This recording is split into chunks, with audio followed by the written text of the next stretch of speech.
Hello, all, and welcome to the Fantasy and Sci-Fi Fanatics podcast. I'm your host, Daniel Coolbaugh.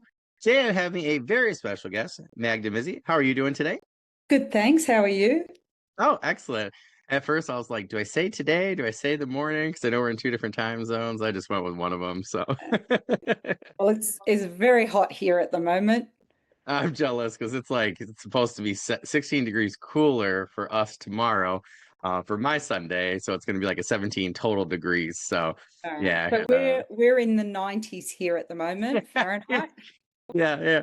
One of my friends lives pretty close to your time zone, in the same time zone as you. I think about hour and a half from where you're at, and was teasing me on Facebook. He's like, "Yeah, it's gorgeous here." He's like, Yeah. "Come this way." I was like, "If work would let me, I totally would." But yeah, very, very jealous of your guys' weather right now. That's awesome. Yeah. All right. And then we'll get there. Sorry, I had hiccup with the Wi-Fi or something, or maybe it was That's Zoom. right. Well, we're back now. What has your writing journey been like up until this point? Okay, so I've always dabbled with writing, and then I guess life got in the way. I I feel that. was, yeah. So when I was younger, I did a psych degree because I was really interested in the way people ticked. And and I used to like to write that about characters and place and how people interacted with place. But then I had a family really young, and I had four kids. And I needed something more flexible, so I fell into teaching, and I fell into English teaching, which is so English lit over here is compulsory right through the schooling years. And I found my passion for teaching, and it rekindled my passion for writing. Um, and I guess it kind of went from there. But the kicker for me was I always loved post-apocalyptic fiction. I like sci-fi. I mean, I like it all. I like thrillers. I'll read anything, but I really, really like post-apocalyptic. And when the pandemic hit, I thought, oh, this great time to explore more, and we were all working from home and things, Right. but I couldn't find what I wanted to read, which was something post-apocalyptic set in Australia. I really wanted something set here, and that didn't include someone who had access to, weapons and was a prepper and all that sort of thing, because none of us were really.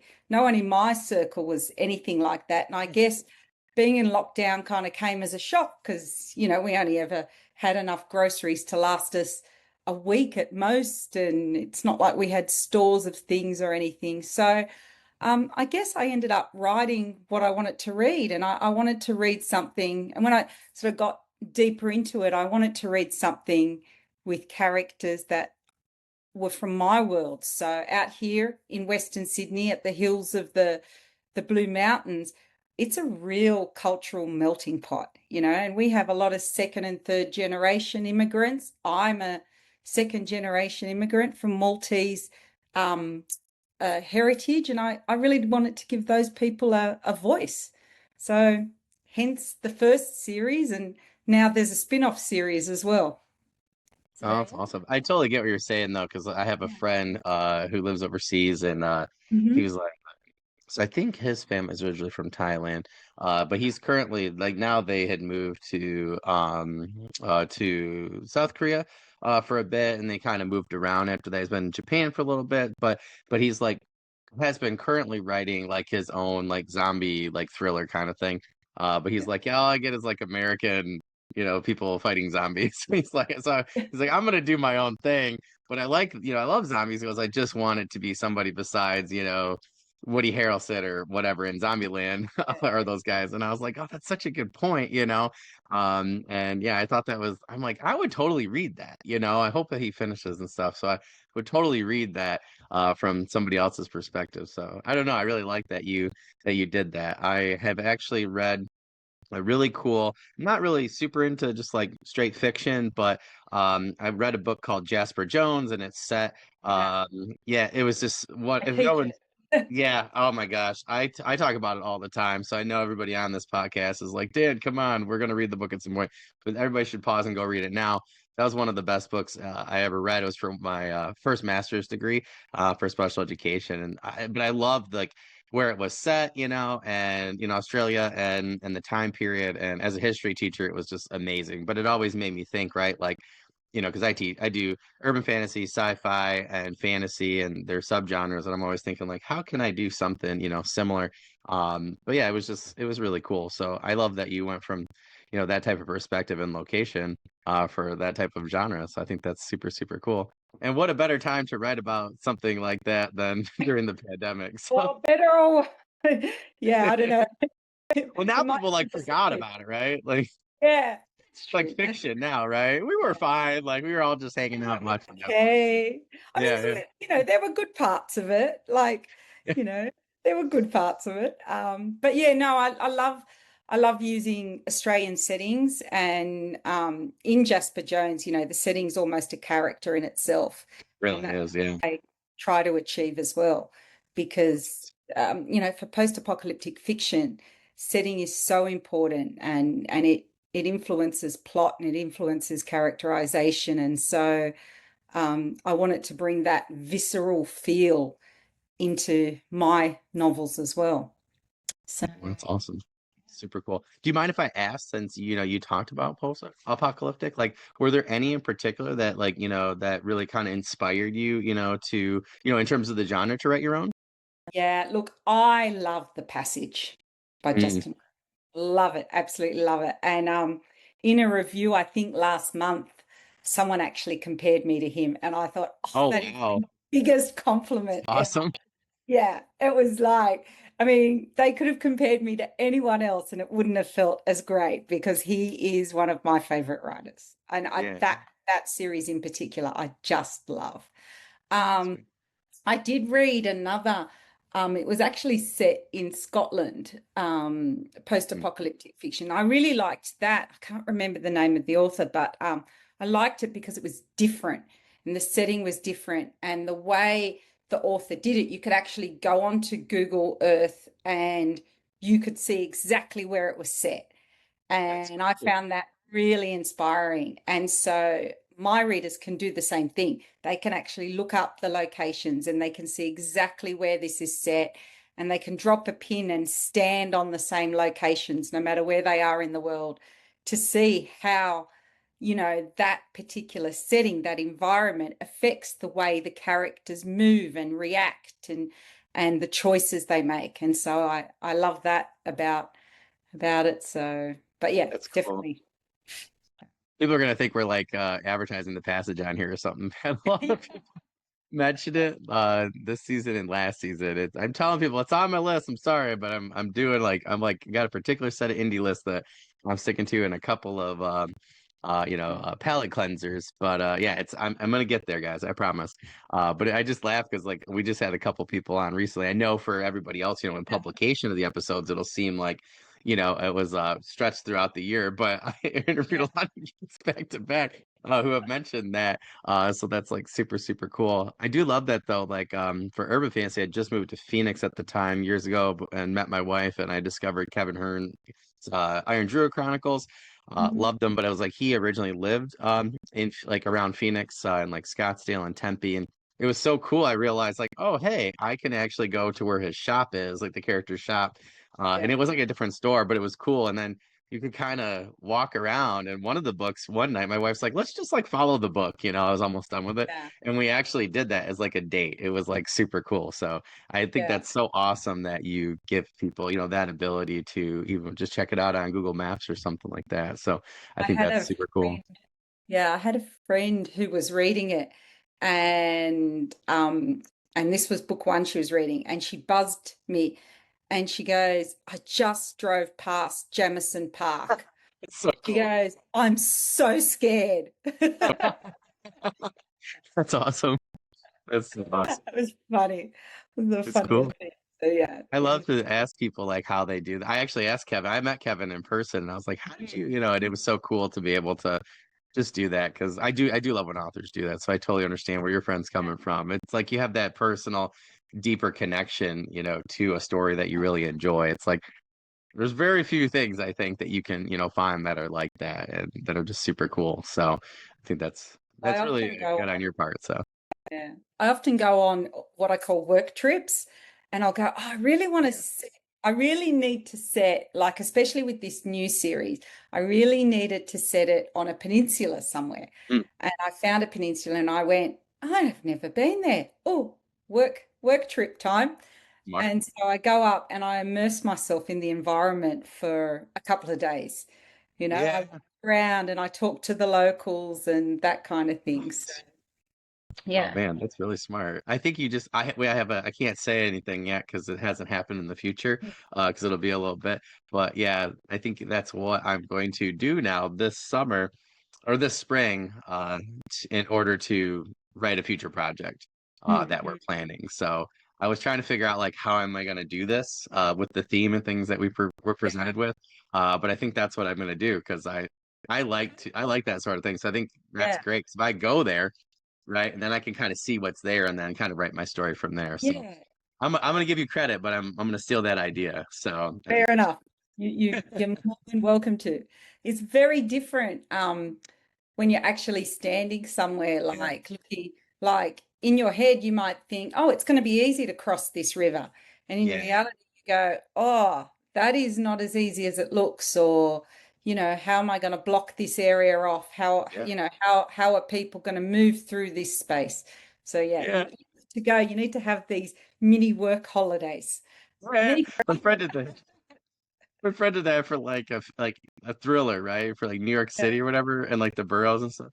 And we had another friend from college that read it and then was like, dude, you would never do this. You couldn't do this, right? He's like, the amount of time it would take you to go from this ferry to then, take this Yeah. train to do this. He's like, there's no possible way. I was like, that was Yeah. your fault because I was like, you should have asked our mutual friend, because he lives there and does that and commutes all over. So, but I think that's a good point, right? Because you even just being there, right? You might determine that, oh, maybe they need to go this way or do this thing or yeah, I think that's really smart. That's what they did for National Treasure, the first one, for like Nicolas Cage's movie. Like, they actually went to the locations and then tried to figure out like what would be the next clue from here.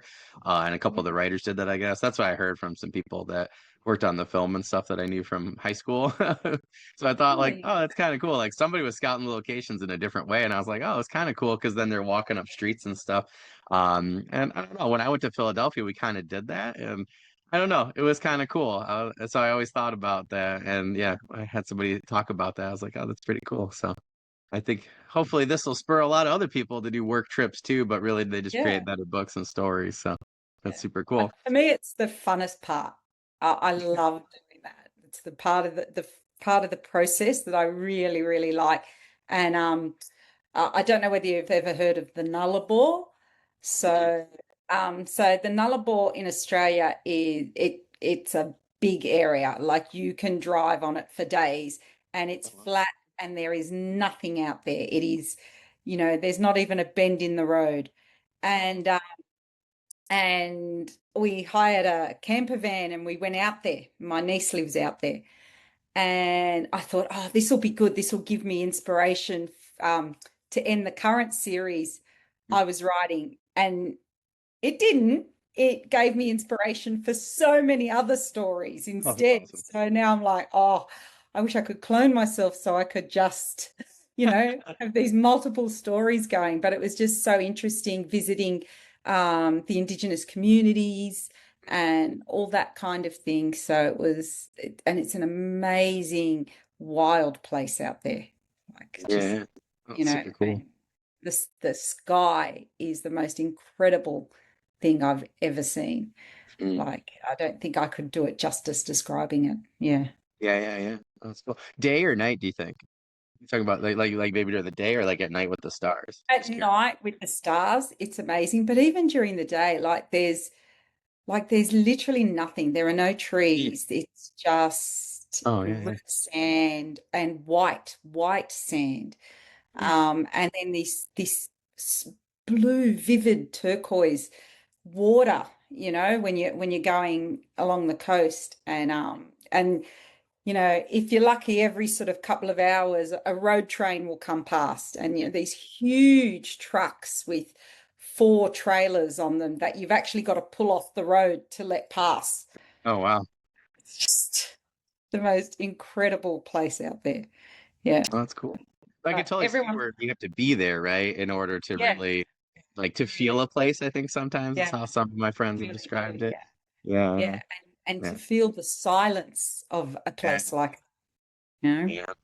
yeah, We went to a few places like I mean I'm from Michigan, so like Upper Michigan's very like that, and I guess that's for me. Like there are certain native tribes in Northern Michigan that I had like really enjoyed researching and things like that. Particularly when I was at Michigan State for my degree, but like there were a few places that like were like we just got to go, and you would go and it is a totally different type of feeling. I think when you're in a particular place like that, and some of the mm, places like the trees almost like talk to you with like the wind and stuff. yeah, So it's just, yeah, I totally get it. Yeah, it's like, but I think that's again is like writing from experience, right? Versus just looking it up. And yeah, I know I struggle a lot just writing from a Google search. Like, I think that's why I've been yeah, struggling with my current project. Yeah, like because I lived in the desert, right?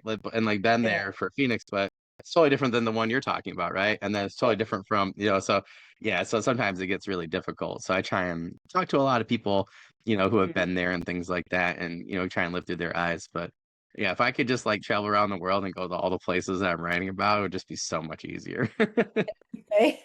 If only we had unlimited funds. I know, right? Yeah. If anybody wants to help us out, just let us know. We'll Yeah, start. please do. I know we talked, we totally went into genre and things like that Yeah. and talked a little bit about why and stuff. But I'm so curious because number three is always my favorite question to ask people, is really to talk about like their work. So, what are your books in the Fractured Reality series about, and how did you come up with this idea? Okay, so there's three books: Tyranny of Tomorrow, Echoes of Today, and Promises of Yesterday. Great I title. knew I knew I wanted it to be post-apocalyptic, but like I said, I love all genres. So, we all love a bit of romance. And with the post-apocalyptic, you can have that. You can have the mystery in it, you can have the thriller, it can be the adventure quest. So it's one of those genres that combines everything. So I think that's why I really love it. I knew I wanted to give the people of Western Sydney a voice. And for me, I think even particularly now, I think teenagers get a bit of a bad rap. I don't think we realize how resourceful they can be because we don't give them the chance. But as a teacher, I'm uniquely positioned to see how they can be. And so I knew I wanted it to be through the voice of perhaps an immigrant's child or a second generation, that generation that's kind of caught. They don't quite fit in the new country, even though it's their birth country. They don't have the connections to the old country, and how is all that going to come with them? And what are they going to bring to this landscape and to this situation? And I guess that's why this series came about. And like I said, moving through this space, like where I live in on the edge of the Sydney CBD. It's busy here. There's a lot of people. There's a river, and then it gets into the mountains. So in terms of the stories that could arise from such a landscape, it's pretty limitless. Mm. So, and I guess from there and moving around the place, the fascination with place and what the fascination with the characters out here, the real people out here, that's how it all came together. And I don't know, for me, particularly the Fractured Reality, the first series, it was like a movie playing in my head. I could see the start, I could see where I want it to go. I knew where I wanted to finish it, and it was just how I was going to get there. And sometimes it was like the characters just introduced themselves to me, rather than me thinking them. It was like they were always there. And then it was when I was writing the third and final book, and I had a character who'd been sort of a younger child, about 13, 14 through the series, who then I thought, I really like her and she could be a protagonist. She has the makings of a protagonist. And she's kind of an amalgamation of kids I've taught, my own daughters, and kids I went to school with, And and in that third book, she meets a young man, and um he's different because he's partially infected, and he's the whole mystery. And because I never really solved the mystery of the virus or anything. And I was happy not to, because sometimes you don't get those neat answers, but it just opened up a whole other film inside my head. Um, and I've always knew that I don't like stories that have this distinct, hero who's a particular gender. Mm.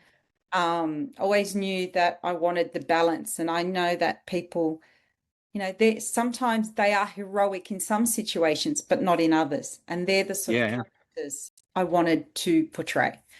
So that's I hope answers your questions, kind of what I was hoping. Yeah, yeah, yeah. I think that's really cool. I'm curious. Well, I'm gonna actually save that sub question for a little bit later. Because I know I'm gonna ask there anyways. But I don't know. That just you said like you didn't really like, kind of solve the virus sort of thing. It just has been happening more and more recently where it's like, it's a 2 hour movie or it's like a particular, book and stuff. And I'm just like, my friend and I had this discussion recently with well, something like what I don't want to give away within his sci-fi book, right? Where he's like, I'm like, well, do you talk about this? He's like, well, it's a mystery, and you go through. He's like, but that's not really what it is. He's like, it's just kind of like on the side, really, and then these people are living this new reality. He's like, I was doing that.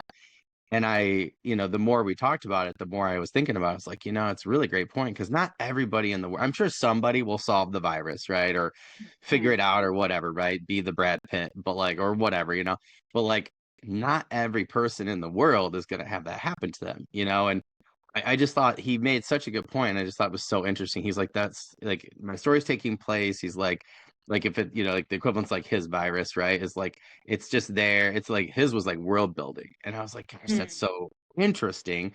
Versus like me, like I have like speaking of the pandemic, it gave me an idea of like a magical disease, where people like can't use magic and does these different things and everything's like falling apart. So they have to physically solve it. So that's where him and I were kind of going from it. But I just thought his perspective made so much sense to me because I'm like, you know what? Like, you can only go through so many stories where somebody is curing the virus or doing the thing.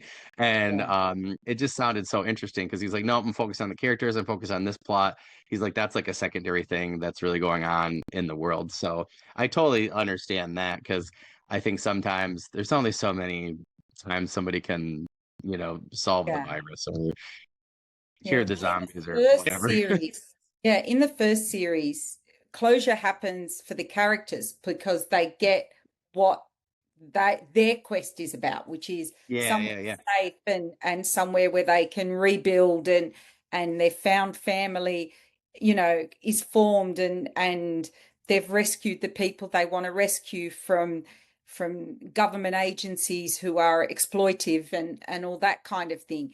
They don't want answers to the questions why, because it's happened. They've lost the people they love. Nothing's going to bring Yeah. them back. The second series, it's far more personal because Jude is this altered person, and Annie is searching for her brother who's been taken by the scientists. So the why is far more critical to them. Yeah. And they're not even searching for the why, it just kind of comes about. So to me, answering the why, the mystery side of it, which the second series has much more of than the first one, um, is more important depending on who the characters are and what their Yeah, goals yeah. are. So I think that makes sense. I'm just curious, like, because some people might have done it the reverse, right? I'm just kind yeah. of curious, like, was it the characters? Like you were saying, like the characters were talking to you and stuff. Like, was it really them that made you decide that, like, I'm not gonna solve this mystery now. I'm gonna wait till, maybe later or another Yeah. series? I don't even know if it was a conscious decision. For me, the mystery of the virus was never a prominent thing till I introduced this character, Jude. Mm, And then I was like, what is his backstory? Why is he not infected in the same way? mm, What makes him so special? And then it was in constructing his backstory that it felt like it was revealed to me what happened and everything. And even now, where as with the first series, I could see the end. With this one, I'm like, I've written the first book is published. The second book is been through the editing process once with my editor. It's come back to me. I'm finishing it. I'm about to send it back. It'll come back and it'll be, it's already an 82,000 word, you know, novel. And always when my book is with my editor, I start writing the next one, whether it's the same series or something else, I'm always writing. And so I'm about 30,000 words into that, and I still can't see the end, of this one. So I'm not sure if this is going to be a 3-book series or if it lends itself to something else, because it's far more complex and far more grown up Mm. and far more character driven even. Yeah.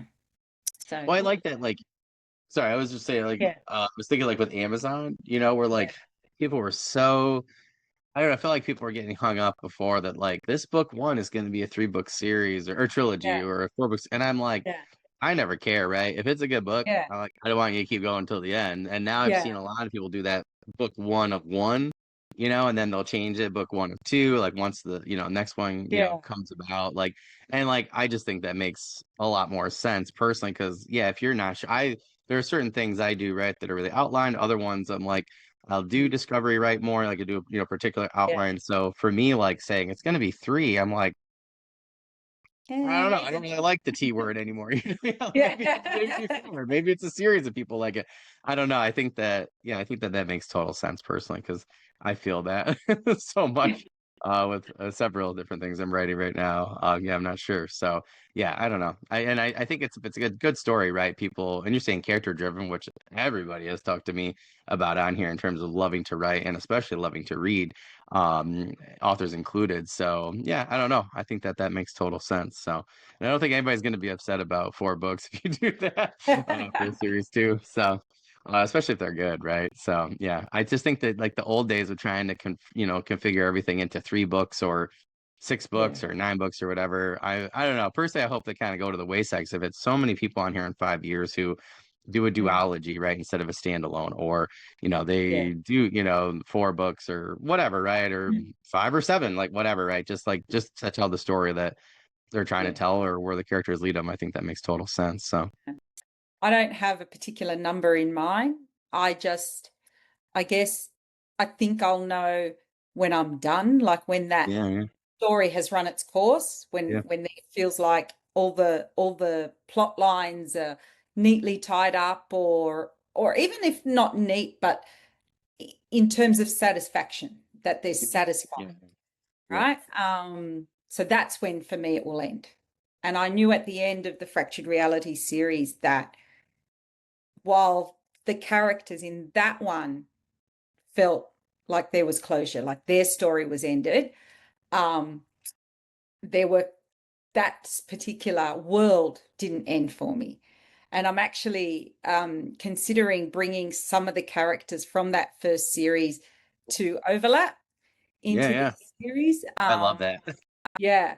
So there was one particular character, an Indigenous teenager who I loved. He's actually based on a poet, an Indigenous gay poet, and so yeah, I think I'll be bringing him back in because he seemed to be a favorite with readers as well. Oh, that's cool. Do you mind telling us who that particular poet was? Yeah, his name was Stephen Black, so he's an Indigenous gay poet, and I actually taught him as a slam poet to a year Oh, nine cool. class. Yeah, And I'm like, I can imagine what you were like as a teenager. And I thought, oh my goodness, you are inspiration for a character, yeah, definitely. yeah, yeah. Oh, So super. yeah, so he's an Indigenous gay teenager who, he comes across initially as an antagonist, but we can see, what motivates him, and and and he's wonderful, but he doesn't get closure because the person he's in love with is a young man who will never return his feelings. So as a character who didn't have any resolution, he's perfect to bring into Oh yeah. another series, you know? Mhm. And I just really like him because he's quick and he's funny and he's you know, yeah, Oh, just that's super really, cool. yeah. So That's yeah, awesome. Yeah, great I always love idea. discovering new poets or people in history. So that's awesome. That's super cool. Now I'm gonna have to check out this poetry to make Yeah, the connections and you stuff. will, So you will. it's super cool. I helped with like uh, poetry madness is what my old co-teacher did last year, and then kids like literally did like two poems head for head, and then we read, analyzed them, and then dissected them Yeah. and reflected, and then got they had to like literally decide, and then we went down to like one champion.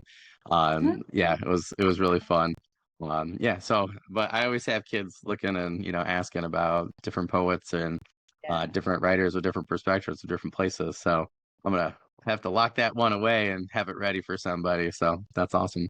We've Now got you mentioned some really good slam poets coming up um, cool, cool. through here, and we find that the kids engage with the poetry, particularly out here in Western Sydney, where they're not big readers. Poetry's not big, you Oh know. yeah, yeah, yeah. Trying to get the kids to engage, at least with slam poetry. And we say, look, yeah, it's really quite similar to rap music. And they kind of go, oh, yeah, it is. And so we get them doing that. And so it sparks their interest. So anything to kind of get them Yeah, yeah. interested and engaged is always a win for us teachers. Yeah. And the kid goes, these are basically just songs for like with the like Yeah, without the music, and so we played some music with it, yeah, match tempo and stuff, and yeah. yeah, they were like they really enjoyed it. Yeah, I totally agree. We were trying to do it all the time, like trying to find whatever that we can. Someone was like, graphic novels are not reading. I was like, you shut your face. Like, leave these kids alone. They got to start Yeah, somewhere. Right? they Like, are. It is reading. It's all reading. yeah, I don't even know what it was. Oh, it was Percy Jackson, right? Like graphic I novel. And I was down in Arizona. This was years ago, and when the books first came out, and they've been out for a few years and stuff. And then the graphic novels that just came out, and he had a friend who was teaching that, and then I actually had a kid who read Ender's Game in a book in like a lit circle. brilliant. Love it. I know, right? But then he was like, Mr. Coolbaugh, you gotta get me book two, man. Like I read it in like 3 days. I need book two. So I went out on the weekend with my now wife and we went and found like three copies of Xenocide. And then I put that on the shelf, did that. It was like 2 days later comes to me, he's like, I need book three. And it Oh was my so crazy goodness. because How many are? Because then oh he there's the flew. parallel series, isn't Yeah. there? Oh, he went through all of them. And then, yeah, he got a hold of me about 4 years ago. It was right after the pandemic, I remember. And actually, it was 2 years ago. Is when he graduated. He got a hold of me 3 years ago, and he's like, "Yeah, I'm about to graduate Arizona State University. It'd be the first one. He was the first one in his whole entire family to go to college and also graduate. But it was because of Orson Scott Card and Ender's Game." Oh, So I always tell people, I'm like, you never know, but it came from reading Percy Jackson. He's like, oh, I like some of the elements, he's like, yeah. but I'm more of a sci-fi guy because he was into science and yeah. So, but you never know with poetry. I had some kids last year for poetry. Really, poetry was their in to then reading. Oh man, I'm gonna blank. Tom Hanks did the movie. Where he's like the really grumpy old man, but it was based off the book series. It's gonna bug me. Yeah. I'm sure I'll remember at some point, but it was really good. But yeah, they were like, "Oh, this was really good." A Man Called Ove, that's what it was. They loved Yes. that book, and I'm like, if you told me that these two sophomore boys would get into poetry and then want to read A Man Called Ove and like love it, I probably wouldn't have believed you. But I've seen some amazing things with English the last few years in particular. So I think any way you can get them involved and get them reading, I think is the better, the big part. So I think that makes total sense. And now I want to do slam poetry again. So to talk to my new co-teacher.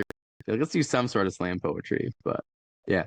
Well, you talked a little bit about like world building earlier, but like in terms of what you focused on the most for the entire series, like you had the kind of the people, some of the location, but like what did you really do like in terms of layering, I guess, is what I want to know, for the first three in particular, and then the second set, because to me, it's always interesting to see how somebody starts the world building, but then really like kind of builds off from there.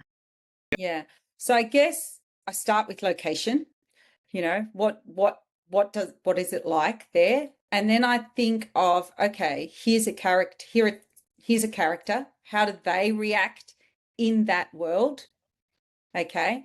And then you take another character. How do they react in that world?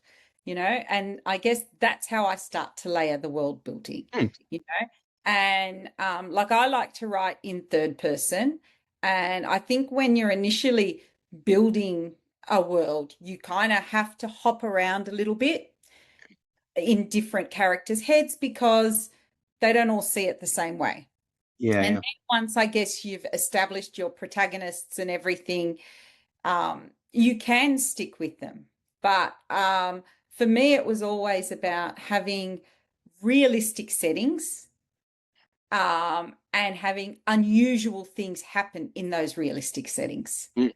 You know, like it's a realistic setting. That first series is all, even the second series, they're all very accessible settings, but with completely different situations. When society collapses, we're so used to communicating, with our technology and everything and all of that. What happens when that's gone? What happens when the electricity's gone? When we can't communicate, we can't check, in the second series, they can't check the weather before they go out on a boat. We're so used to being able to check what's the weather today. It informs what we wear and everything. What if that was taken away? Like we're communicating. We're so far apart, but look at us. Yeah. What about if all news broadcasts end? Mid broadcast, it ends and you're left in the lurch. How does that affect the choices you make in that new world that you find? It's the same world, it looks the same, but suddenly there's this whole layer that's been stripped back. And I guess that's what I did, Yeah. and then with that world building, how do the characters bring their past experiences? Like the girl Madeline, she's walking through, and they're not walking, they're creeping through these streets of Lura, underneath these blossom trees, and it reminds her of the same tree in her grandmother, her nana's front yard that she used to sit under, and that allows her to recall a memory about how to mourn. How do you mourn for how to, and a conversation she had with her mother about, why do you wear black for 40 days when you're mourning? Why would you do that? We're in Australia now. Stop doing that. And her mum goes, but for me, that's the way I do it. That gives me a time to start and a time to end. And so and so that world around her gives her a different perspective. And so it's, for me, the world building is not just about the place, but about the characters and that interaction and how they interact with it and how their past makes them interact with the world and it shapes the world. So yeah, Yeah. that's how. I think that's really good. There's really great advice in there too, because I think it makes total sense. Mm, when we talk about it. I think sometimes, like, when I've discussed this with students for writing and stuff, like, Mm. I've tried to explain to them, like, why would you write the same story from different people's perspective, right? Even if they start in the same location, right?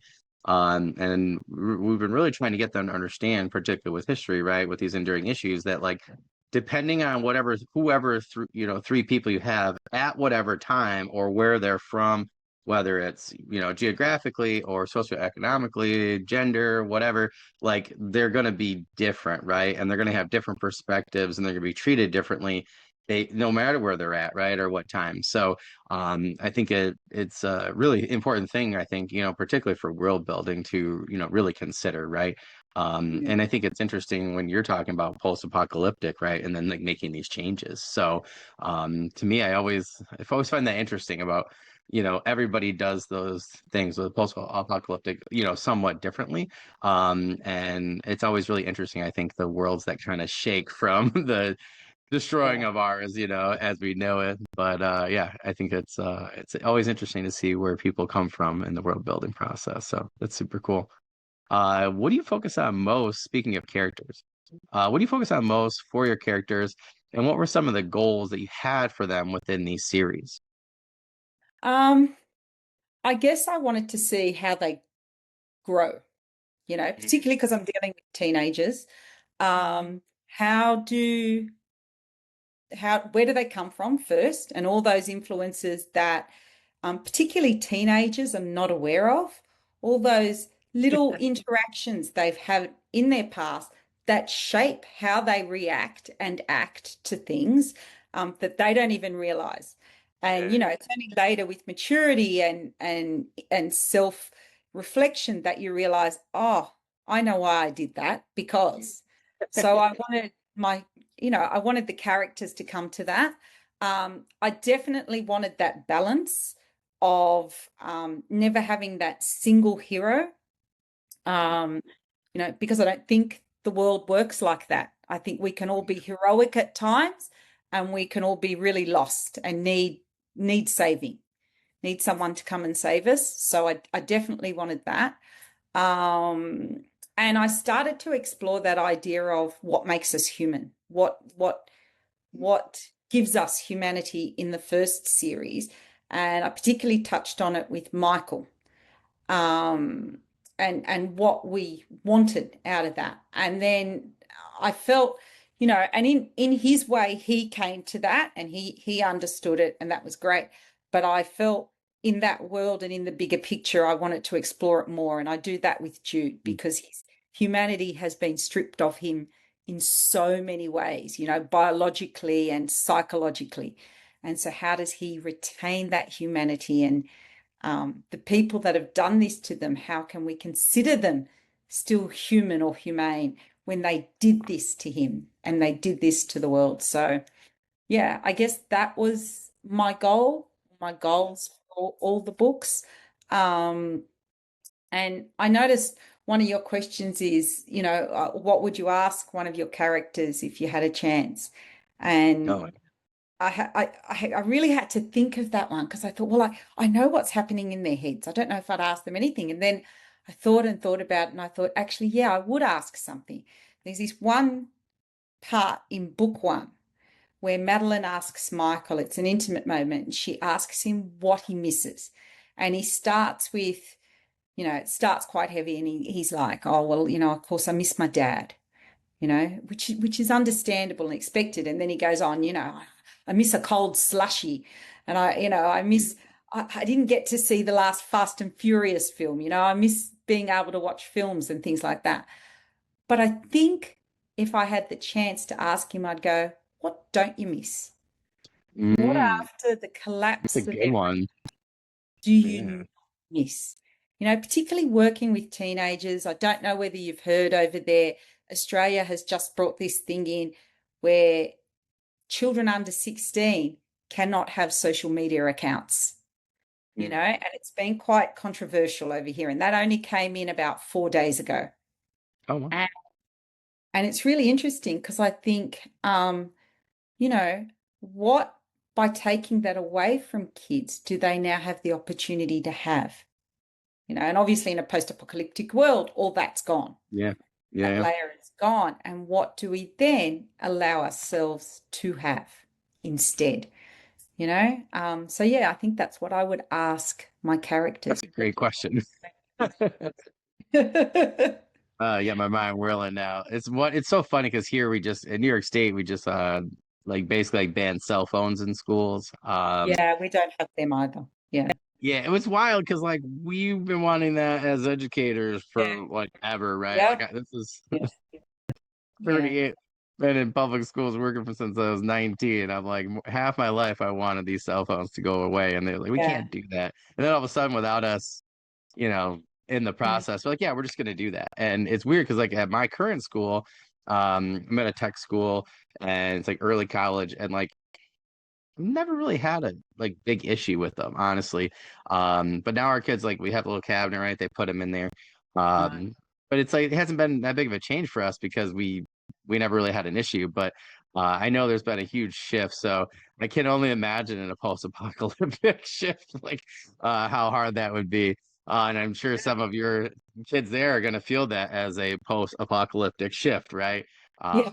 Yeah, it's gonna be it'd be interesting to to see like what they have to say or maybe some new things that they find in place. But yeah, it's social media is addicting. I tell them, I go, just become a writer and you'll hate social media because you have to advertise. So, Yeah, I know. find ways to avoid it. You'll go read another book. Yeah, I think I'll just go write another book. That's easier. That's easier. I still don't know how to post on TikTok. Oh my gosh, I get one of it's my not kids fun. to help me. I go, can Yeah, you yeah, show me what to do? yeah. It's the loophole for the social media, right? We just make them work for authors. I know so many of you guys over there. I'm sure I could fill up a couple schools at least, like kids. Yeah, that's I think that's how we help everybody. Yeah, you can just be I could use that admin assistant right now for podcasting for sure. Yeah. Originally when I sent out 20 emails in the same day, people's Zoom links, questions, this was like must have been like Yeah. early October. Yeah, nobody got any of my emails. My Wi-Fi, Oh, I wow. guess, was like, yeah, and they weren't even in draft. They were in, they just disappeared. And I thought the first two people, I thought I had just like, oh, I looked up Magda stuff. I was like, I must have not done questions or something, but I always email them to myself and you guys, so they're Yeah. in my email. So I didn't put them in my notes that day. So yeah, my son was kind of just chilling and I went through. So I was thinking to myself, like, just earlier, I was like, I really need to get somebody to help me out. I'm getting like too big for just one person at this point. So maybe I could hire out, a couple of your students or something like that. Yeah. They could be podcast interns or something, get them some Yeah. credit or something. But yeah, I could only imagine what some of them are gonna be like. But yeah, that's really interesting. So I know you answered that question, but since you mentioned romance a couple times, I'm curious, what elements of romance did you feel were the most important for you to add in this story, and why? Um, well, they're teenagers, Fair. so they're teenagers they and look, I like a bit of romance. I think it can drive a story. It can, and it is those human connections, and particularly for their age, it's a big part of their lives. That first connection with someone who they're attracted to. So yeah, in the first story, it I guess becomes pivotal because these two teenagers become who everyone relies on. And by giving them that connection, I think it also helped for me because I didn't want Michael to be the hero or Madeline to be the hero. And so, how do you make them vulnerable when you love someone, you actually become vulnerable? Yeah. So, it added that extra dimension. In the second series with Annie and Jude, having that there really drives the whole question of what makes us human. Because Jude is technically altered.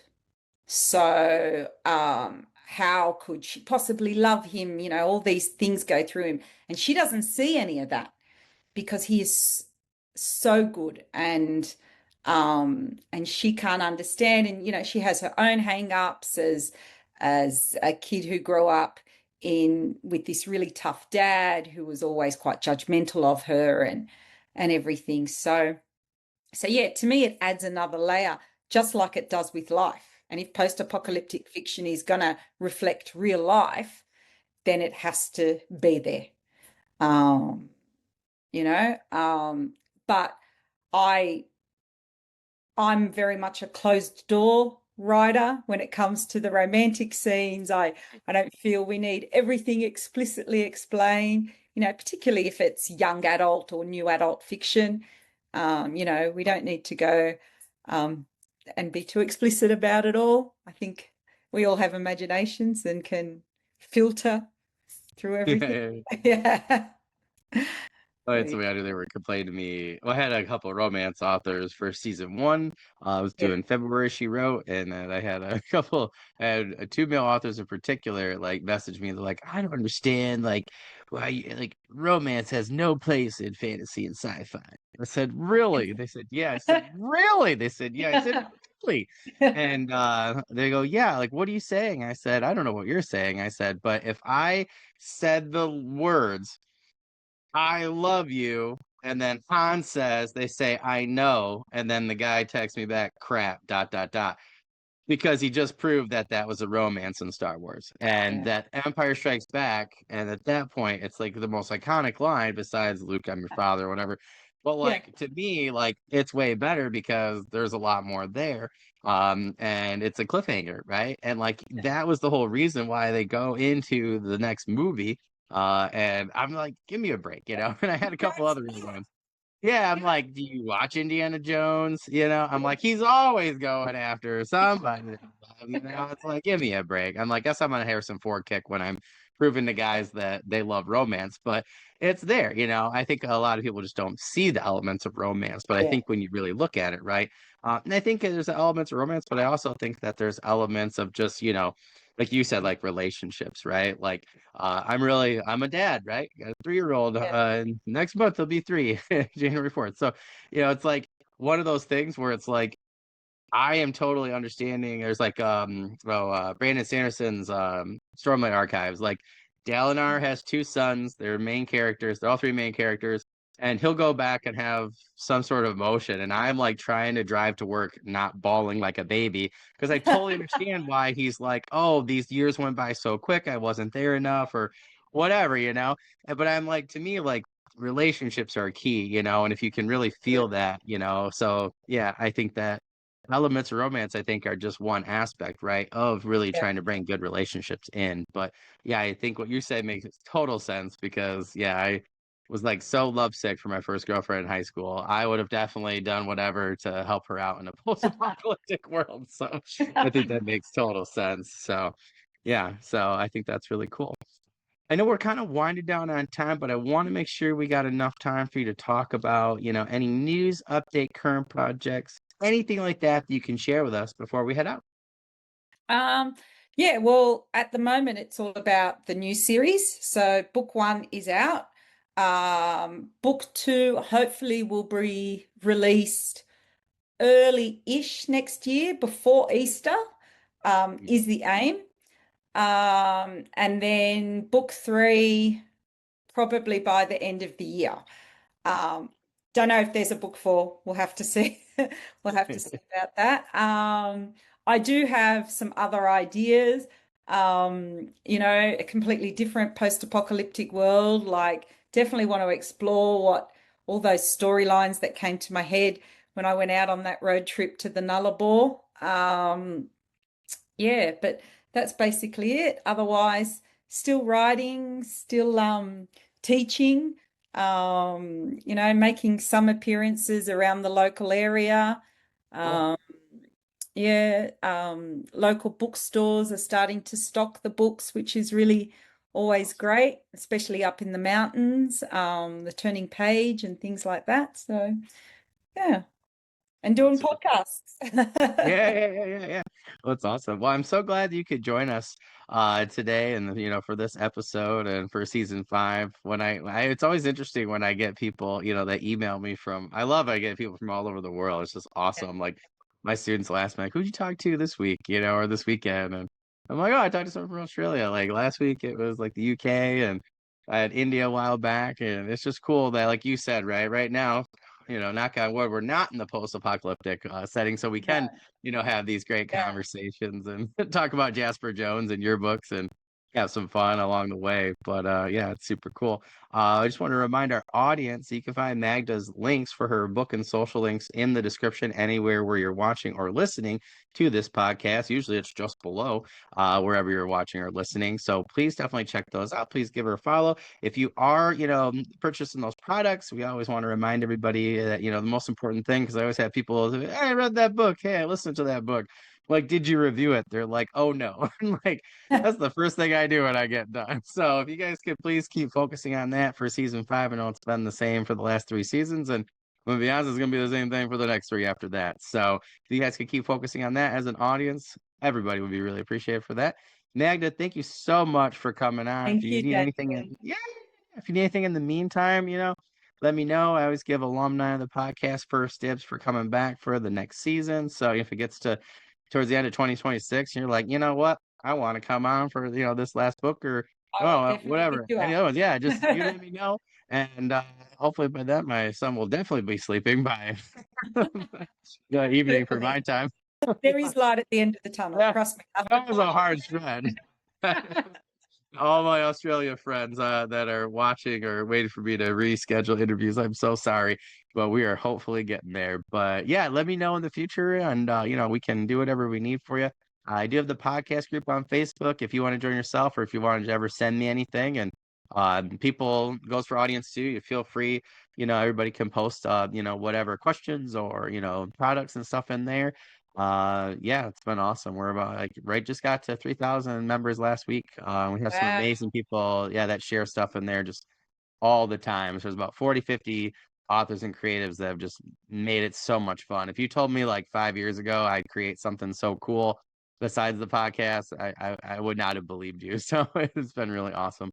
But yeah, anything just let me know. I can put it in there and I can send you the Thank you invite so and much. we'll help you out, in any way that we can. So just let me know. Fantastic. Thank you so much for your time today. Not a problem. Well, I hope you have a great rest of your day. Please enjoy the weather for both of us, and I'm sure I'll talk I to you soon. will. I Okay. will. Take care. Might go for a swim. See you later. That's fair, Jealous. See you later. Have a good one. Bye.